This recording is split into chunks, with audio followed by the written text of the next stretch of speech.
நான் வணக்கங்கண்ணா. தக்காளி நாமெல்லாம் காஞ்சி கருவாடாக போறோங்க.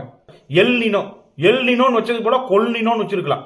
இந்த பசிபிக் ஓஷன் தெரியுங்களா உங்களுக்கு? பசிபிக் ஓஷன் எங்க இருக்குதுன்னா இந்தியாவுக்கு வடக்கு பக்கமா அது எங்கேயோ இருக்குது. ஆனால் இருக்கிறதே அதான் பெரிய குளம், பெரிய கடல். அந்த கடலோட மேற்பரப்போட சூடு வந்து இன்க்ரீஸ் ஆயிடுச்சு, heat. Because of the Pacific Ocean மேற்பரப்பு இஸ் த ஹீட்டிங் இன்க்ரீஸ்.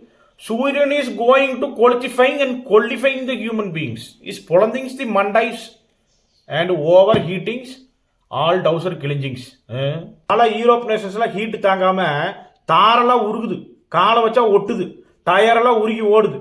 எனக்கு நல்லா ஞாபகம் இருக்குது, மழை இருக்குது இல்லைங்களா? ஜூன் மாசம் ஃபர்ஸ்ட் வீக்ல பொழந்து தள்ளும். வருஷம் மழையே இல்லை, தண்ணி இல்லை.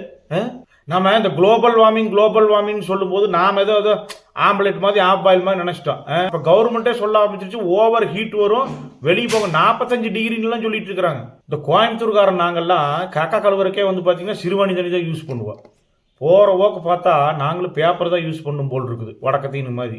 கண்ட கருமத்தையும் பண்ணி ஓசோன் லேயரில் ஓட்டையை போட்டு இப்போ எல்லுனாவும் ஆரம்பிச்சு என்னென்னமோ பண்ணி, ஆண்டவா தயவு செஞ்சு எங்க நாட்டை காப்பாத்து. இது ஹீட்டு ஹாட்டு சூரியன் புழக்க போகுது, ஓடி போய் வீட்டுக்குள்ள ஏசிய போட்டு உட்கார்ந்துக்க. சூப்பர் எல்லினும் வருது, மண்டைய புழக்க போகுது, கருவாடு ஆக போறோம் மச்சானே. போற போக்கு பார்த்தா உலகம் சீக்கிரம் அழிஞ்சிரும் போல் இருக்குது. அதுக்குள்ள எப்படியா 1 லட்சம் ஃபாலோவர்ஸ் வந்துடும் எனக்கு.